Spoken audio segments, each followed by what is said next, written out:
The top stories. Ministry says Ethiopia has achieved remarkable outcomes in foreign relations and diplomacy over the last 6 years.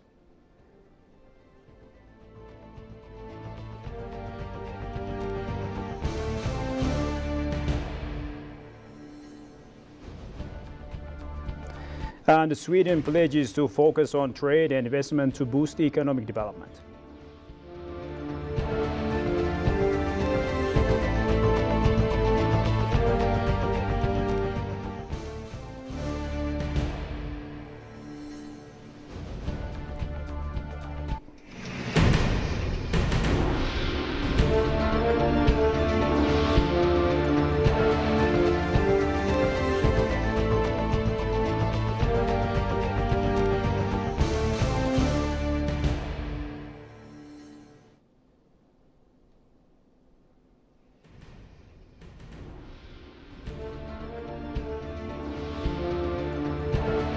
Greetings, ladies and gentlemen. A very warm welcome to EBC World with me, Shifarao Lakau, and thank you for watching us.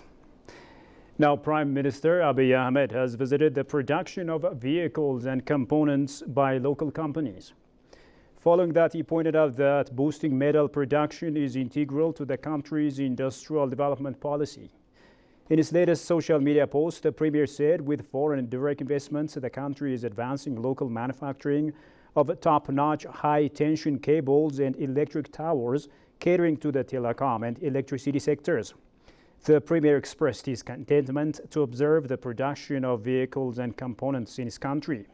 Furthermore, he underscored that it is encouraging to enhance the local production of vehicles and their components.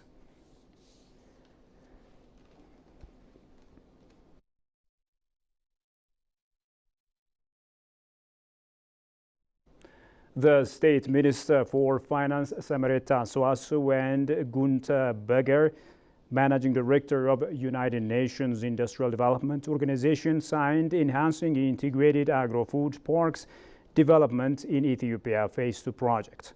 The project is aimed at supporting Ethiopia to develop additional 3 agro-industrial parks through feasibility studies, master plan preparation, undertaking environmental and social impact assessment, and capacity strengthening of stakeholders. These foundational tasks will be done with $1.5 million support of UNIDO as mobilized from the African Development Bank Group. That's according to the Ministry of Finance.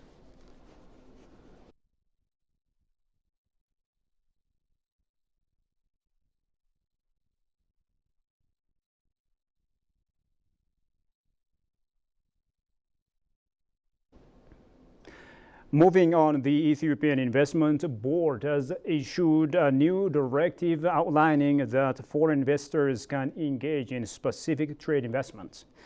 The board has unveiled a new directive to regulate foreign investors' participation in previously reserved businesses, including export, import, wholesale, and retail trade investments. Ethiopian Investment Commission Commissioner Hanna Araselase briefed the details of the new directive that will create better competitiveness and increase quality in trade investment. Accordingly, the objective of this directive is to list out investment areas in the export, import, wholesale, and retail trade sectors reserved for domestic investors in which foreign investors may participate, establish the conditions that apply, and indicate details of the facilitation and regulatory functions of the appropriate government bodies.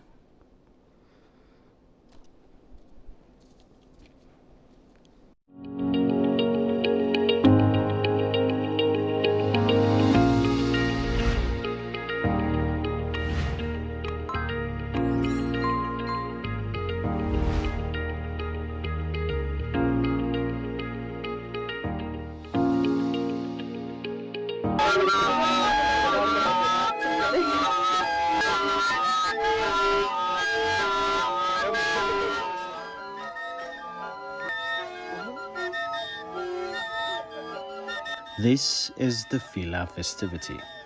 The festival is named after the Fila, an aerophonic musical instrument frequented by the Darashi people.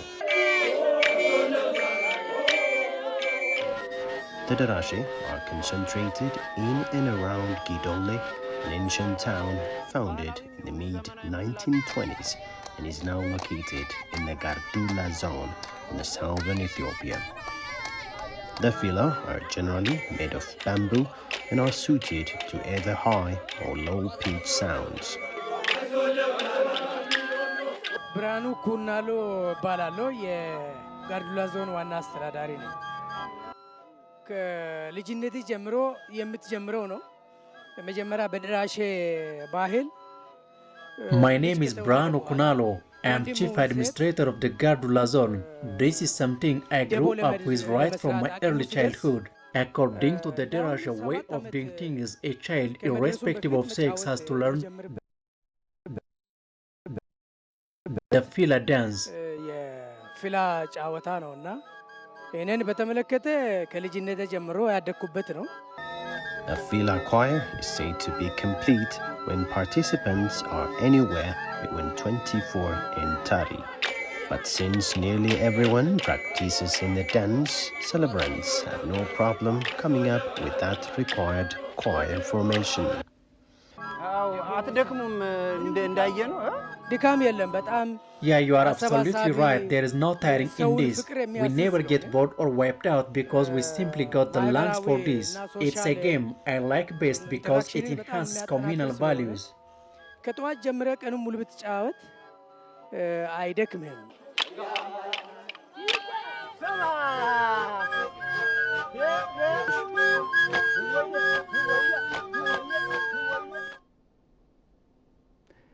Welcome back. You're still watching ABC World. Now, the Ministry of Foreign Affairs says that Ethiopia's 6 years of diplomacy and international relations have brought the nation bountiful achievements. Speaking to local media journalists, spokesperson of the ministry, Nebiyu Tedla, pointed out that Ethiopia is one of the leading countries raising voices for Africa to have a permanent seat at the UN Security Council by strengthening its participation in the multilateral institutions of which it is a founder. Jerusalem Bazia takes it from here. Over the course of the last 6 years, Ethiopia has achieved significant diplomatic success in safeguarding its national interests, according to Nebiyu Tedla, spokesperson of the Ministry of Foreign Affairs. The spokesperson made these comments in his bi-weekly media briefing today, focusing on the achievements in foreign relations and diplomacy carried out the last 6 years and planned diplomatic activities this week. ከተለያዩ ሀገራት ጋር ያላት ግንኙነት እያደገ እየተጠናከረ የመጣበት ነው። The successful operations have been carried out that have made it possible for Ethiopia to protect its national interests by maintaining existing relations, opening new chapters of cooperation, and through diaspora and citizen-oriented diplomacy. Ushering in economic reforms, opening up fields that were closer to foreign companies, and most importantly, the work done to ensure food sovereignty were mentioned as an example on the briefing. The spokesperson also highlighted the diplomatic achievement made for Ethiopia to become a BRICS member and added the national effort to create a climate-resilient economy has been done to gain international recognition with the help of green diplomacy. ኢትዮጵያ እንደምታውቁት የበርካታ ቀጠናዊ አህጉራዊና ዓለም አቀፋዊ ድርጅቶች As Ethiopia is a founding member of regional and continental organizations, at this moment, Ethiopia is also a BRICS member. This is one of the great milestones to expand its economic benefits.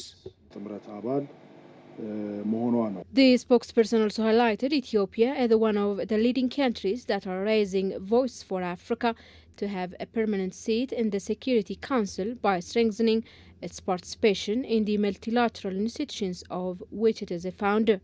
Nebiyu elaborated that by signing the Pretoria Peace Agreement and adhering to it, Ethiopia has also proven its strong desire for peace through its tireless efforts to solve African problems within an African framework. The Swedish ambassador to Ethiopia, Hans Henrik, says Sweden continues to support and develop mutual cooperation with Ethiopia. The ambassador emphasized that Sweden is still pressing ahead with extensive program in Ethiopia and highlighted Sweden's focus on trade and investment to boost economic development. This remark was made during the Swedish embassy's celebration of 70 years of development cooperation with Ethiopia. Kushumelisau reports.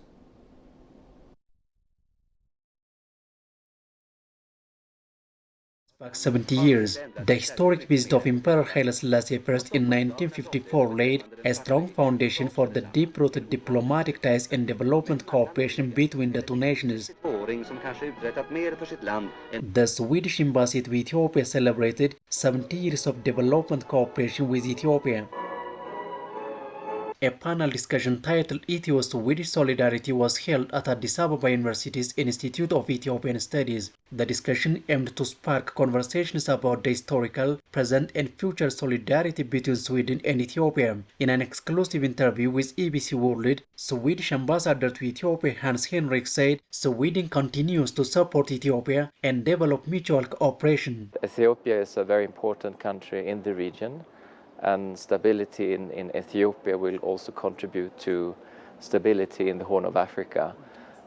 So that's why Sweden believes that Ethiopia is so important, and we will continue supporting the country, but also developing mutual cooperation in different fields, and hopefully also in multilateral forums and international organizations, because we need more multilateralism today, to solve all the crises we have in the world, and African countries has a potential to contribute to the multilateral system that has to be changed in this global polarized world today.